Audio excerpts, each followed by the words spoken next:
Welcome, everyone, to our 10th episode of It's More Complicated Than You Think.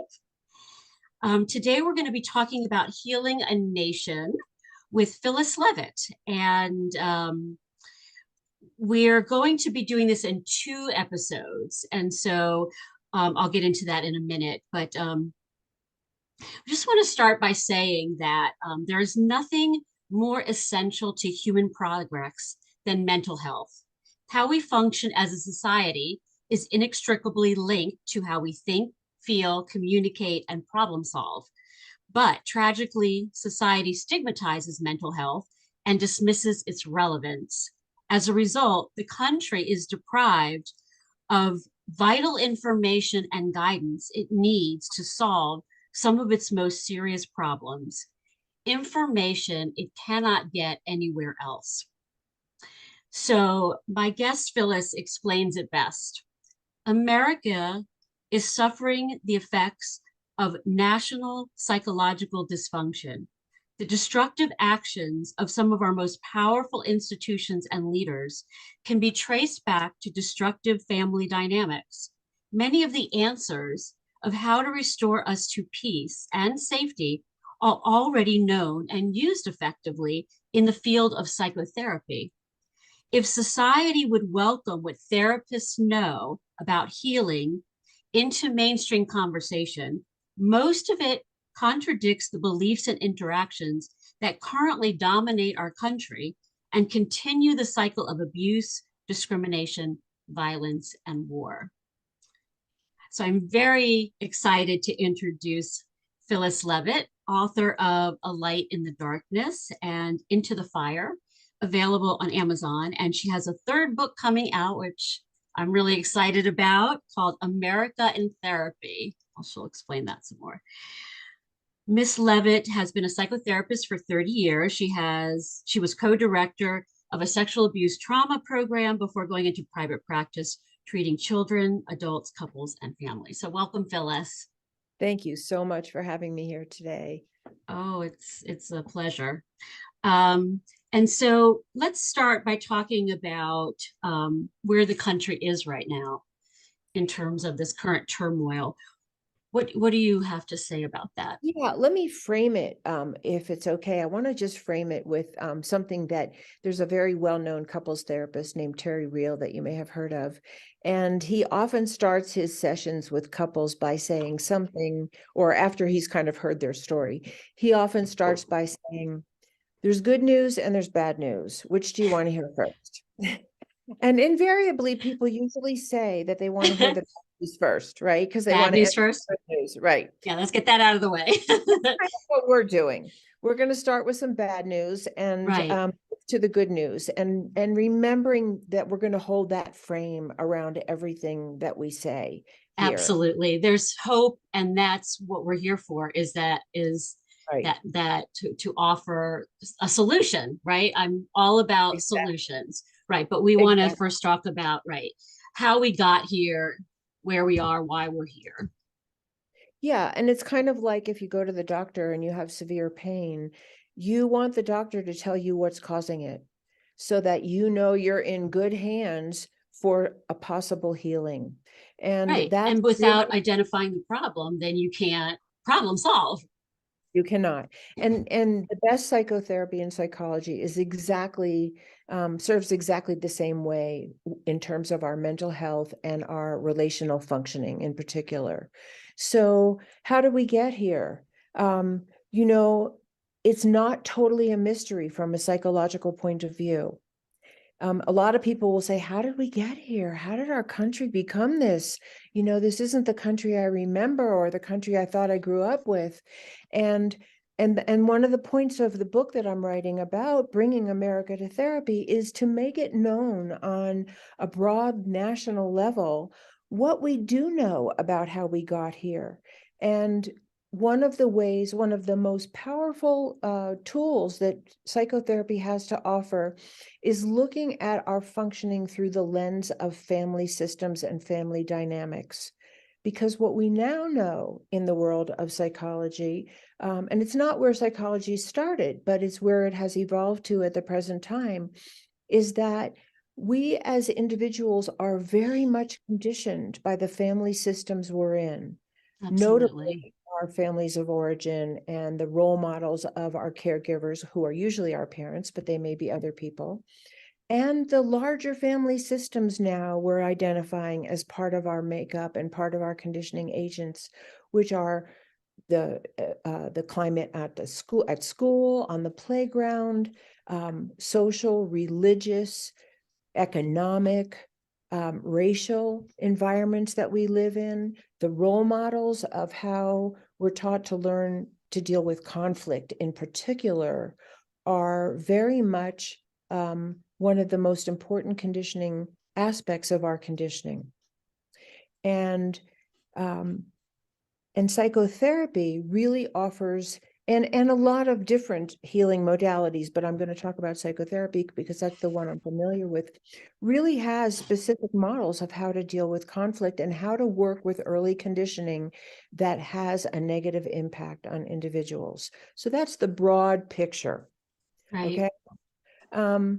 What I want to say is that the basic premise, or one of the basic premises, because I think I probably have a few, of my book is that what we're seeing on a national level looks almost exactly like what we see in abusive families. The same dynamics playing from the top down that we see Fascinating. from the bottom up. And I do want to say that as a psychotherapist of many, many years, and I would be curious if you have this experience as well, the epidemic of abuse on an individual level is epidemic in our country. People are really suffering in their families of origin. Yep. And it Yes, I may agree. be historically true, but it's epidemic now, and it's having a massive impact on individual people, on the way they partner and the way they parent their children.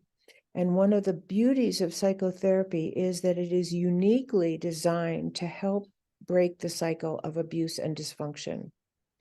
Is it Right. perfect? No, it's not perfect because human beings are fallible and we're all different, and there is no one size fits all. But there are principles of what we do know how that we can implement with hurting individuals and dysfunctional and abusive families that do significantly help break the cycle of abuse so that it's not passed down to future generations. And Right. Right. that's one of the dangers we face is what's happening to the young people in this country and what will Hmm. manifest as they grow up. That's a good So, point. Just like in families, it can influence how people grow up and and then treat their own families. That can happen in society too, is what you're saying. That we yeah, can continue these cycles. Right. and I think we Mhm. are continuing these cycles Right. in ways that the average person doesn't fully understand. And I Mhm. do want to also preface it by saying that, yes, there are people who make it out of the worst situations, the most abusive situations, who somehow thrive, who We call that somehow, resilience. yeah, who somehow do not repeat the cycle in one form or another. But there are millions of people who do not. And that's where our attention lies. And we Right. also want to later on look at what are some of the factors that help people overcome this. Right. Um, I want to add to that though, Please. because one of the things too is that when people hear mental health, they usually think of disorders, right? But just Yes. like physical health, mental health applies to everyone. And and so even if you haven't grown up in, a very under very abusive or traumatic circumstances, right? There's still a lot that's missing in terms of how people learn how to manage their emotions, how they problem solve, the coping skills that they use. I mean, a lot of my work is working with very high functioning people, Yes. right? Yes. But there's a lot of things that they're doing or not doing that are getting in the way. And so, Yes. that I think is, even in terms of, when we talked about this offline before about communication skills, I Mm-hmm. always say that communication, really, if you know how good communication works, it's like learning a new language. And there's no way that you could know it. It has to be taught. And Right. so just something as, I won't say simple, but in terms of universal, right? Not something that is necessarily attributable to any particular upbringing, right? Is has a huge impact in our society. Yeah, I mean, I would totally agree with that. And I would say a couple of things. One of them is that I don't know anyone who grew up with good communication skills. I don't, I don't, Exactly.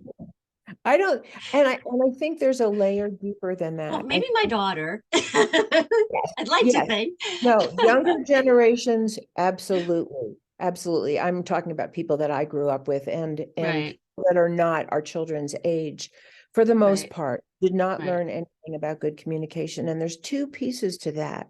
And one of them is just the skills of deep listening and empathic listening and reflective listening and really opening yourself to make room for a differing opinion that really may trigger you or you may vehemently disagree with. And the other level is, what do we have permission to talk about? And that, each family has its own unspoken rules about what you're allowed to talk about, what you're allowed to say, or how you're allowed to voice discomfort or disagreement or opposition, or even what you like. In some families, you can't even say that, Well, it's or interesting you say that because, again, now that you put it in this context, I hear that and I think, well, that's the same thing about our society. well, exactly. Exactly. And that's why I have outlined in so much detail in my new book what are the dynamics of dysfunctional and abusive families that we can see mirrored exactly, and they are mirrored exactly and exaggerated in some of the policies and practices from the top down, It's from really interesting. governmental institutions, from large institutions, and from people in positions of power. And we need to know this if we're going to be able to heal. Absolutely, exactly. Would you mind giving us maybe one example that you're talking about family dynamics that you see in mirrored in society? Well, absolutely. Right. I mean, one of the first ones is that, and I use the word abusers because it's sort of, but I'm talking about abuse and neglect when I use that word. Right. And there's different kinds of abuse. There's verbal Right. abuse, right? And emotional abuse. And it's all on a continuum from, relatively okay, not okay, but Right. relatively survivable to all the way to assault, murder, rape, torture. It's all on that continuum. Right. So Right. what I would say is one of the first hallmarks of an abuser is that they justify the abuse. They blame their victims for what they do to them. If it's in a family, it's like, he's too rambunctious. He didn't clean his room. She's wearing too short of a skirt. Um, you didn't do what I said to do the first thing, the minute I said to do it. Or, it might not even be like something small and those aren't small things, but, something overt, like on the surface, um, it might be, I am justified in abusing you because you're stupid and I've got to teach you a lesson. That kind of thing. Okay. And it can be, I mean, I've had people that were abused in their family because they were the child with the darkest skin, or they were the one that was Hmm. heavier, or they were the girl and it was the boys who were favored, or they were the boy and it was the girls who were favored. Um, it can be absolutely anything that an abuser uses to justify the abuse. But the important thing is there's no justification for abuse. Right. There's no justification. If you have a problem with someone, there are ways to work it out, whether you're a partner with your spouse, an employer with your employee, or vice versa, or if you are a parent with a child or a sibling. There are Right. ways to work things out that don't harm people. And that's what Right. the psychotherapy is all about. Right. And I have one of my mantras, people that listen to my podcast know about my mantras, is that no matter how upset somebody makes you feel, Right. you're still responsible for how you manage your emotions and how you express them. 100%, 100%. And one of the, and we'll go into this later, but one of the gifts of good psychotherapy is that many people really don't feel like they're in charge of how they react and how they feel. And part of good psychotherapy is healing whatever the wound underneath that is, so that they begin to experience more choice, more constructive choice in how they Mhm. behave toward other people and in how they allow other people to behave toward them. And Right. that's down the road, uh, Right. but And I think absolutely. equally too, you have you don't know what you don't know. I mean, there are things that people realize they don't realize they're doing that are undermining them. And I Right. wanted to add to that too, because now this isn't in reference to abuse, but going back to what I was talking about earlier about just, you know, Americans in general. I mean, society in general, right? One of the things that I talk about in terms of communication is perception and intent, right? So if we're talking about two people that are having a conversation, there can be misunderstandings Right. based on how people manage their emotions and how they express them. So, for Absolutely. example, I might say to you, oh, Phyllis, that's really annoying, right? And that's coming from a place of emotion, but we don't talk in terms of emotion, right? Right. But my intent is not to make you feel bad or insult you, right? It's just that we don't put that thought, we react. But if we learn communication skills, effective communications, we would say, Phyllis, excuse me, but would you mind, lowering your voice? I'm trying to concentrate, or whatever it is that I'm just, or I'm saying I'm frustrated, right, because of Right. what you're doing. Um, and so, those kinds of traps, I think, happen also, again, going back to communication, but they also fit in with this whole idea about how we manage our emotions and what we learn in psychotherapy about managing our emotions, about problem solving, right, and about coping skills, if that makes sense. That makes Oh, sense. absolutely. And I think that's part of um, learning to take responsibility. So it becomes more about, I'm having a hard time with what you're doing, then you're annoying. And right. And these are hard skills to learn. I mean, They are, and like I it's said, I think a lot of talk times people about. don't know what they don't know.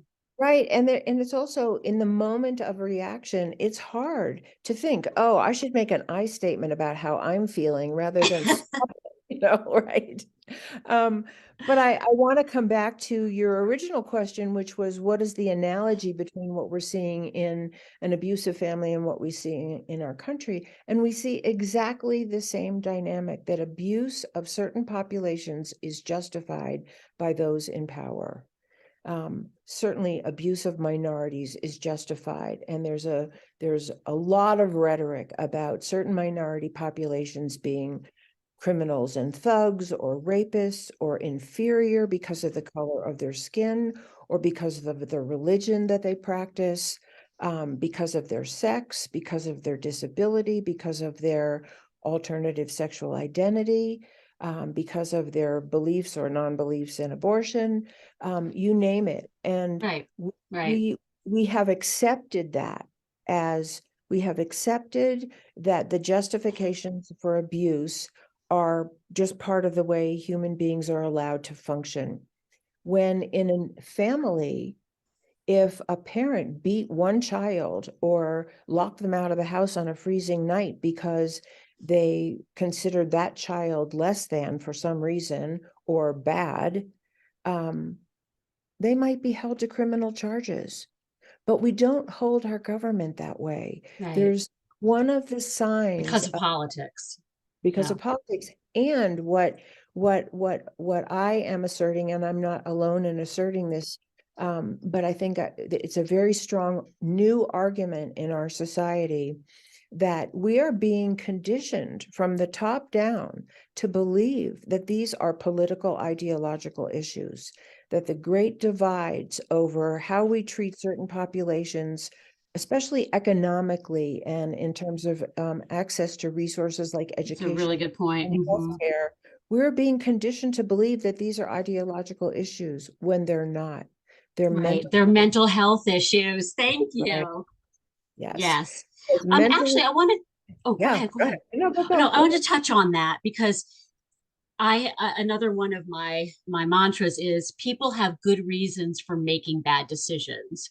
That's right. And what I like to say is that, violence, bigotry, for example, greed are quote unquote solutions for people that lack insight into themselves, their problems and coping skills, essentially.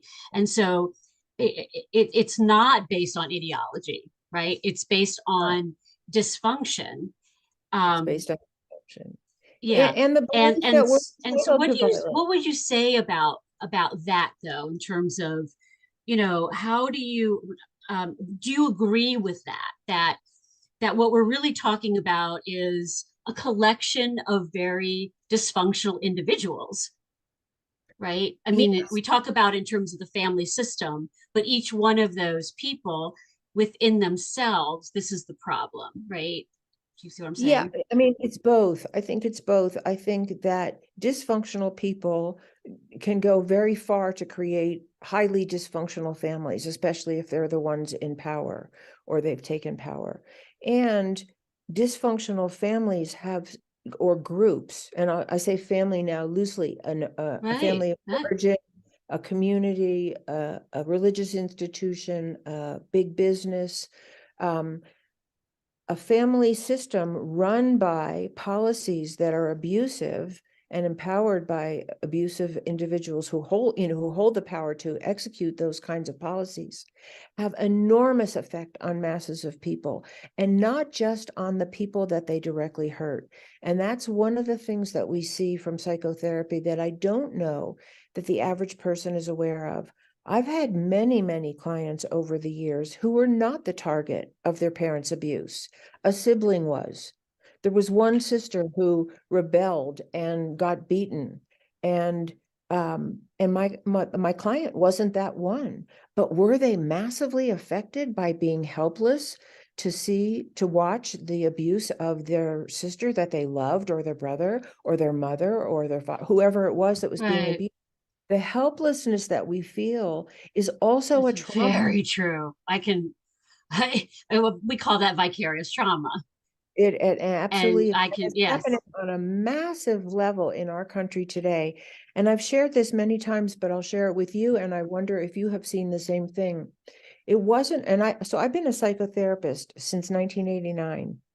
And it wasn't until the 2015 in particular, but the running up to the 2016 election, that I ever had clients come to therapy and talk about being traumatized about what was going on in our country. yes, Ever, yes, ever. yes. People losing sleep, people terrified for the future of their children, people scared we were going to be another Nazi Germany. I mean, Still, really still cared about that. traumatized. And Yeah, still, and yeah, still.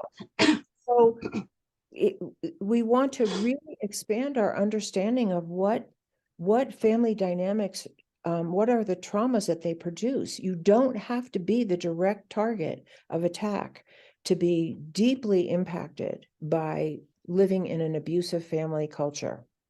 And that's all of us. And, I talk about America because I live in America and I'm familiar with America, but this is happening all over the world. And there are yeah. millions of untreated trauma survivors, from sexual abuse, physical violence, emotional abuse, war on their religion, war on their race, economic deprivation, who will never receive the kind of treatment that you and I are talking about.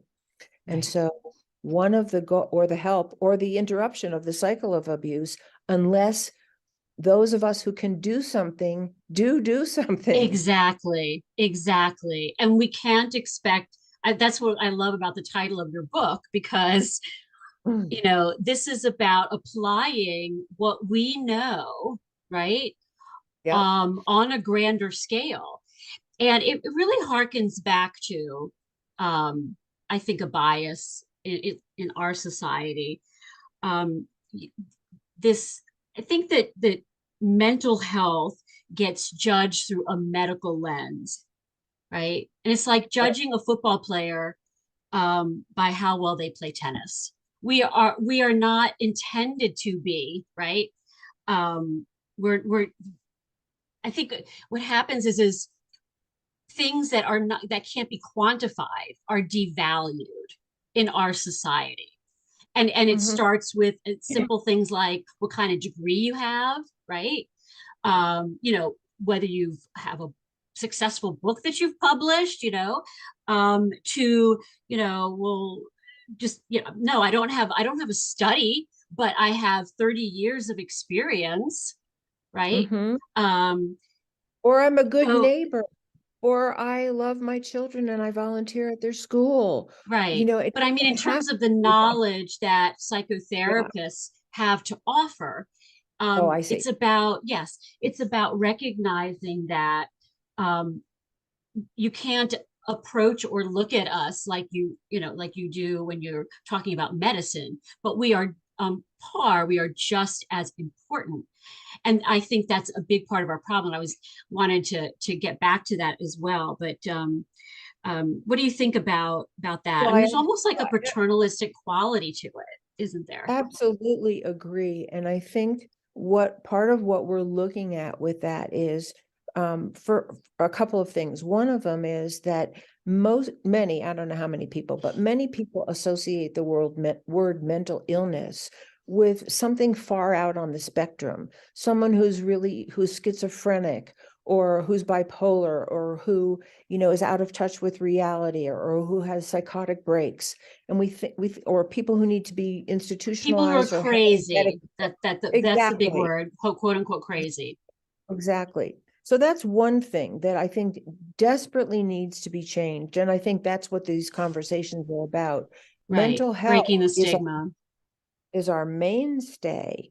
And one of the things that I'm aware of as a psychotherapist, and you must be aware of this as well, is that what people are actually suffering from is a lack of love. It's a lack of a sense of belonging. It's a lack of being valued for who they are. It's a lack of being included, a lack of people cooperating with them and wanting to work with them rather than above them or exclude them or put them down or exploit them. We suffer from an inability to have our basic needs met. We suffer from indifference of others or harsh judgment of some quality Yeah, about us. And the list is long and I don't remember yeah, every one of them right now, but we suffer in particular from all the ways that people have not really learned how to settle conflict peacefully. We yes, we yes, suffer from that. We live in a domination submission culture. It's yeah. about who wins the argument. Well, it's interesting that you say that, because something that I've been talking about for a while, it goes back to our political system, our democratic system, which, by the way, was started by men, as much as I admire much of what they came up with. But but the point is that it's always about, I can't remember how I put it. I put it much more much more eloquently in my article that I wrote about this. But basically, the idea about, the power differential. We cannot rely on democracy alone, and the concept of democracy, which is winning elections, is not the end all be all solution. And what we're finding more and more is it's less and less the solution, right? Mhm. As it becomes more and more twisted, that we have to learn other ways of solving our problems besides winning elections. Right. Um, and so that again goes back to, what psychotherapy can teach us. Yeah, I mean, I think what we're talking about here is I don't know that the issue is even the elections. It's what's being done to the elections and Right. how being elected to office is being used by certain Right. people who do not hold the welfare of all Right. in But what in I'm their, saying is the system, right? It's just like, yeah, you may have experienced this too, but I will tell patients that, for example, let's say they had some sort of a injury or something that happened to them, and they go to court, and I say to them, if you're looking for, yes, go to court, but if you're looking for this to resolve, all of, the hurt, that and damage that you've been through, it's not going to do it. We go to court because we have no choice. And so I think of our we rely so much on laws and right. and elections to solve our problems, and policies to solve our problems. And yes, they can solve problems, but they are not the only solution. It's like you were saying, we need to learn other ways of solving our problems, such as how we resolve conflict. I mean, absolutely. I totally agree with you. And really, what we're learning is how to be with one another, how to Mhm. be highly relational. So, the things that I Yeah. talk about, like we all really want, I've never met anybody who didn't want love and belonging, who didn't Right. want to be in a cooperative environment, who didn't want to be valued for their gifts, their talents, or just for who they are, who didn't want to be spoken to with respect, who didn't want to be heard for their point of view. I've never met anybody. And Right. yet, we don't vote for this. And that's where the disconnect comes. We That's a whole nother episode, isn't love it? and belonging aren't even words on the political debate stage. And Mhm. yet these are the things that people want the most in their own lives. And because we don't talk about them, we are more apt to legislate policies that don't include them. And this is where, the huge gap between what we want for ourselves and what we vote for or allow our governments to enact is a sign of our mental instability. Yeah. Absolutely. Right. The other I big want gap that I just want to say this real to, quick. The other big gap that you kind of mentioned without saying it this way is that we actually know that violence doesn't work to solve solutions. Violence begets violence. And this is not rocket science, yet we're still using this as main policy. right. And this gets to why I'm doing this podcast. It's because,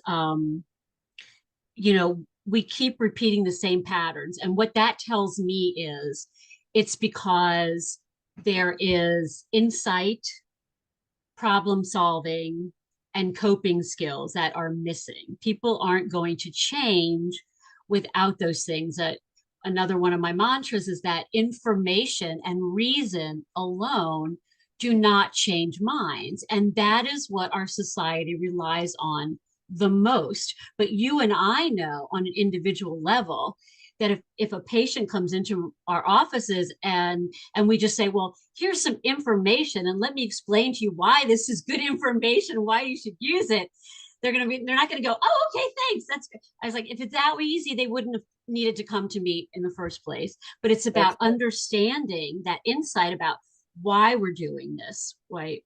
Where is this right. coming from? Why do we keep repeating these same patterns? What function is it serving, even though it's, in the end it's self-destructive? And how do we go about problem solving problems? And then what healthy solutions can we come up with to replace the dysfunctional ones that we're always using? But I always say that insight is the seed for change. If people don't Right. understand what they're 100%. doing wrong, why they're doing it, and how it's undermining them, and why something else will serve their needs better, right? They're not going to change. Yeah. Yeah. If it's okay with you, I wanted to say give a few more examples of how the dynamics in abusive families mirror what's going on in our Oh yeah, country. absolutely. Because I I'm, didn't want to get too much into the content of yeah, your book, so that's why I no, only no, asked for one just example. because, yeah, just because, just, some quick examples, just because when we talk about what your question asked is like, what do? We kind of need to know what we took on that we're healing. Right, Does that make absolutely. sense? Yes, yes, So no, and some really big ones are, so I started with abusers blame their victims for the abuse. They justify what they do. Um, the second thing is that they blame their victims for the symptoms of the abuse. So how many times have you heard a person say, my parents said, stop crying or I'll hit you more? So they hit them. Of course, the natural response is to cry, and then they get hit more because they cried. This this is an abuse dynamic, and we see this in our country with depriving many populations of the resources that they need to live any kind of quality of life. And then we blame them as lazy or takers or entitled, or if they resort to crime, we don't see that as part of the continuum of deprivation that actually has been imposed on them. And this we need to know. mhm. Um, and then I will just say, well, there's some other big ones, but you tell me where you want to go. Um, Well, I wanted to. You mentioned something else about the lack of belonging. Um, and just a brief aside, yesterday I was interviewing a neurobiologist that we're going to have on the show to talk about the relationship between the brain and emotion, because I think that that's a whole area that is not right, understood enough in our society. But he said, and I wish I had the percentage in front of me, but the vast majority, I think it was something like 70, 75% of the brain's functioning is reliant on interaction, human interaction, and right, not on a screen, right, because touch is essential right. and smelling each other's pheromones is essential. And I know this kind of stuff might sound really hoo hoo out there, right? Mm-mm. But what I like to remind people is, if you've ever had a really vivid dream where you woke up and you're like, oh my God, that felt so real, that's because you believe whatever your brain tells you, right? Mm. And so, Mm. in terms of belonging, it's not only from a psychological standpoint, from a neurological standpoint, in terms of atrophy, Right, preventing atrophy, we need that. But what I really wanted to say is, and I mentioned this individual to you. His name is Christian Picciolini, and he's a former neo-Nazi who had who has uh, turned himself around, and is helping others, right, to do the same thing. And he says that the reason he became a neo-Nazi is not because of ideology, but it was because he was alone. He felt lonely, and it was all about belonging. right. That's such a good point. And I don't know if you've heard of Father Greg Boyle. But he is a priest, and I believe he operates his program out of LA. And his program is called Homeboy Industries. And he started out as a young priest, just sort of bicycling through the most, scary, gang infested parts Wow. of LA to offer his ministry. And long story short, he ended up um, creating this program, Homeboy Industries, to give jobs to gang members and to offer all kinds of services. And what he found was exactly the same thing. People joined gangs because they came from violence, they came from abuse, they came from a neglect, and they didn't belong anywhere. And the gangs gave That's them a sense interesting. of belonging. And his his mission was to provide a sense of belonging in a loving, supportive, appreciative, nonviolent setting. And his program has help turn around the lives of thousands of people. And I'll advertise his books because they're amazing. If you He want to wrote, give me a list, we can put it on the notes, the show notes. yeah, he wrote a book called Tattoos on the Heart. These books you cannot put down. They're full of stories, and you'll laugh and you'll cry, and you'll just Mhm. be so moved and inspired. Tattoos on the Heart and Barking to the Choir are the first two books that I love. Um, and that's exactly what he found. And that, who are the kids on the playground who become bullies? They're hurting children Yeah, who don't right. have a Of the healthy people that sense. need the most love ask for it in the most unloving of ways. Perfectly said. And that's what we need to know as a culture, that Exactly.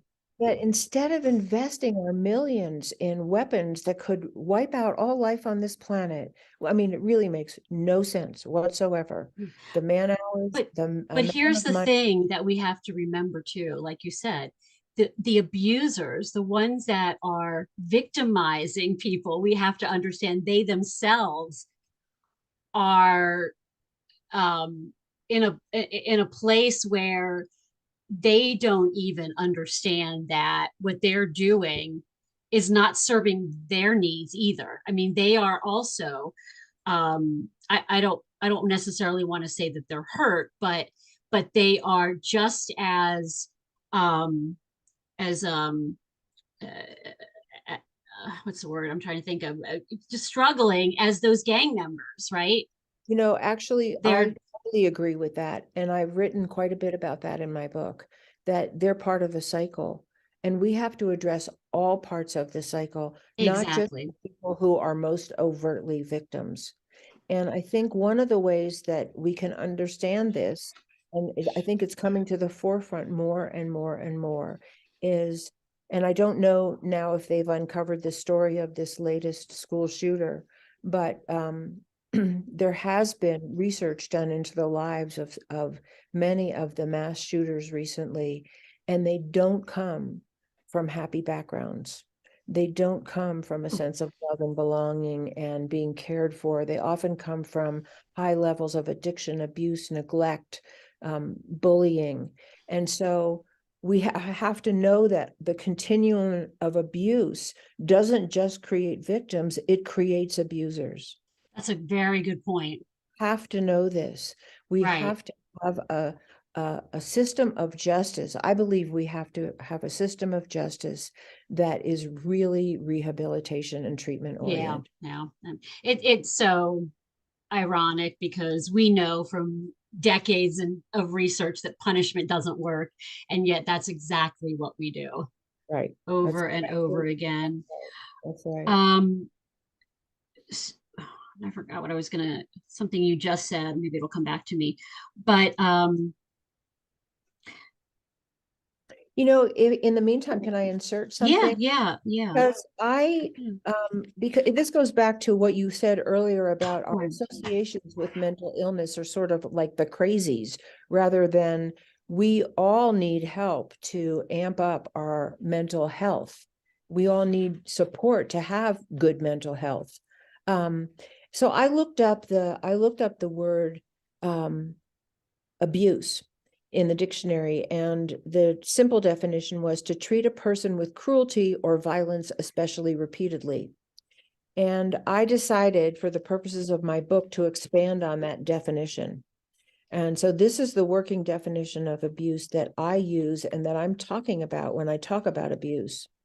So my definition is: abusive behaviors and dynamics are those that lead to alienation, failure to thrive, enforced isolation, self-harm, hatred, and violence toward others and the environment, on a continuum to enslavement, assault, rape, torture, murder, and suicide.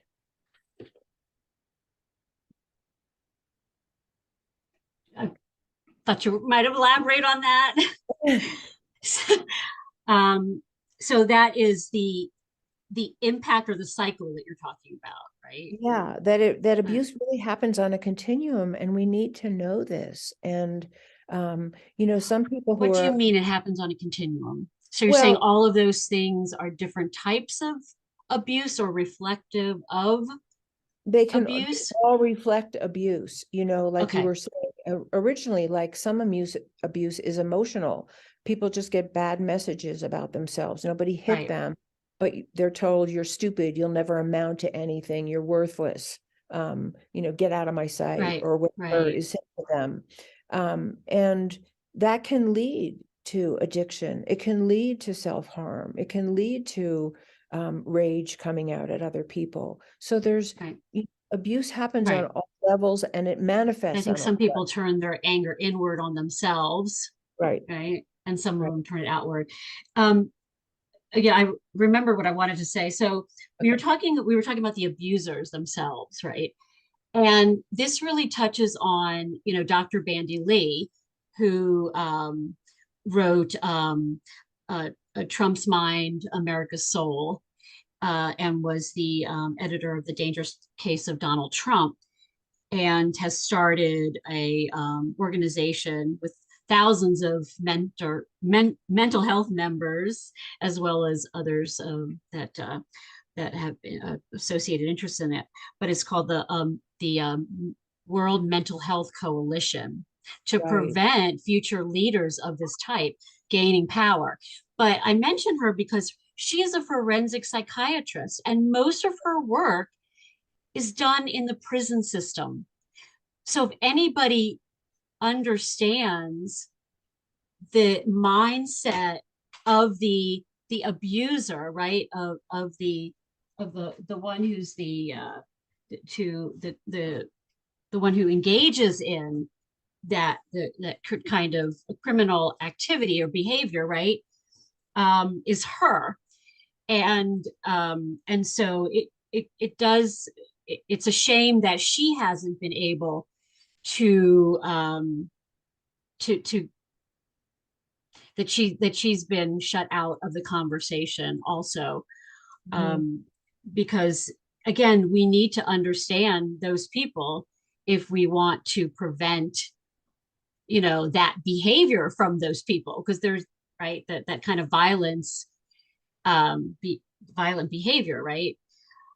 um and the other thing that I wanted to say, was just a thought that I had about going back to the neurobiology.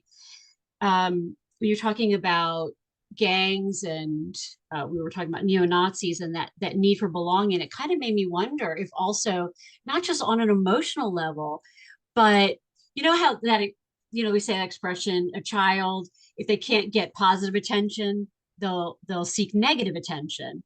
And I wonder if the brain does the same thing. It's like if it can't get positive belonging, right, acceptance, then it's going to crave that sense of belonging some other place because it needs it. The Yeah. brain, in its of itself, to function, needs it. I would think that they're just interrelated, that you can't even separate Yeah, one. I mean, I don't know the answer to that, but I just think it's an interesting thought. Yeah. Yeah. And it brings to mind that there's another aspect of what creates abusive, narcissistic, in particular, behaviors. And that is, not every person who becomes narcissistically destructive, and abusive or cruel has been abused in a more traditional sense of like either being beaten or sexually violated or locked out of the house. Sometimes that personality grows out of being over empowered with no limits, and you see this. Oh, I'm sorry, I couldn't read that. Is that a few minutes? um you see this with children that and I've seen this in my practice when I work with families, little children who really start having temper tantrums, and it starts to run the family, and nobody knows how to deal with it, and the parents are afraid to stop the temper tantrums, and they try to appease the child by giving them what they are having a temper tantrum over, and which only teaches the child that the more they rage and demand, the more they will get what they want. And this is also a feature of some people who end up in positions of power, who feel totally entitled to whatever they want from whoever they want, Right. whenever they want it. And And this I is, think you're referring to that type of dysfunction, um, is we call personality disorders, yeah, right? yeah, yeah. They have a very limited set of coping skills, and they go back to them again and again and again because, like you said, that's all they learned. And the world revolves around them, and they really learned that. And it's very hard to treat. Very hard to Yeah, treat, very hard to especially treat. when they get past a certain age because they get hardwired that way. Right, right, right. So we're looking at all of this in our country. We're looking at this in families, where parents don't have adequate support to help parent their children or good role models for doing that, and who are deprived themselves and are at their wits' end and don't know what to do with their kids, so they don't. And we're Right. looking at in leadership of people who Do have a you talk about that in your book too, about parenting per se? I talk about the broad strokes, of the dynamics of what healthy families look like and what abusive and dysfunctional families look like. And again, not that and let me emphasize this, because none of us are perfect. None of us are. No matter how many skills we've Exactly. learned and how much work we've done on The ourselves, we are definition still of with. being human, right? Exactly. And again, one of my mantras is that we have set this standard that human error is abnormal, Yeah. when in reality, it's our cultural expectations that are unrealistic. And Uh, that has been magnified exponentially through social media. Right. And it actually sets us up for failure because nobody's going to achieve those standards. Um, but what I wanted to say about that is that I think in a context of good psychotherapy, we know that we're fallible. We know that sometimes we're going to revert to our default reaction mechanisms. We're going to get triggered. We're going to act like 2-year-olds sometimes. The difference that we want to make is not some ideal of the perfect adult who always says the right thing at the right time and behaves perfectly, because there's no such person. What we want is to be committed to repairing when we've hurt someone or ruptured something in a relationship. And psychotherapy offers those tools for repair, and it's committed to repair, whether it's me healing, the hurt that I had as a child, or me healing some not so great dynamic with someone in my family, right? So, and that's what's missing today in our country, is this commitment to repair of our divides, Right. commitment to Mhm. repair of the effects of violence or the impulse toward violence or discrimination or Right, right. And yeah, the only thing that is necessary to solve a problem is wanting to. That's what exactly. I always say. If you want to, then you will find all of the different solutions. You will make the effort, but it's That's that wanting to, that motivation, right? right. And Um, and when we look at that, and you probably know this from your practice, and I think probably most therapists do, where does the wanting come from? It comes from we're in pain. Something really isn't working. So I'm open and willing to learn something new, try something different, reflect on myself in a new way, take a different kind of responsibility, restrain an exactly. impulse, whatever. And our country is in pain. I see that from the bottom up and the Oh, top down. absolutely. And Right. so could we harness that as our motivation to heal?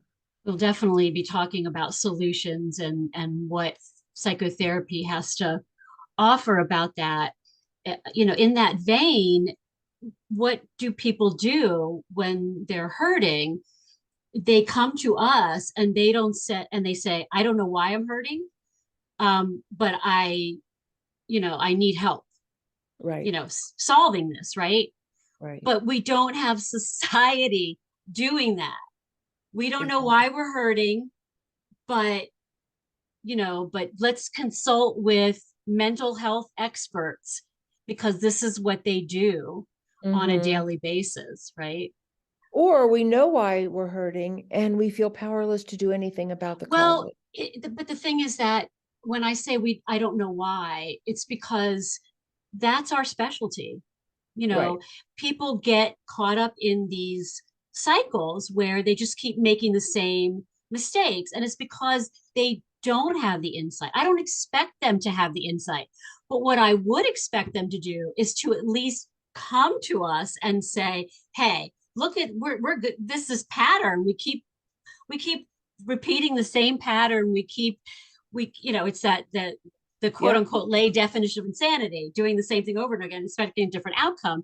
And at right, some point, it's like, hey, this isn't working. Let's talk to some people who know things about behavior and what does work. right, That's what I mean by that. I don't expect right. them to know how to fix it, but That's why I would love to see a Department of Psychology be part of our government. I would like to see mediators in Congress helping people actually listen and come together and work toward resolution. absolutely right. And again, we can talk about some of those solutions next time. So yeah, we're almost out of time.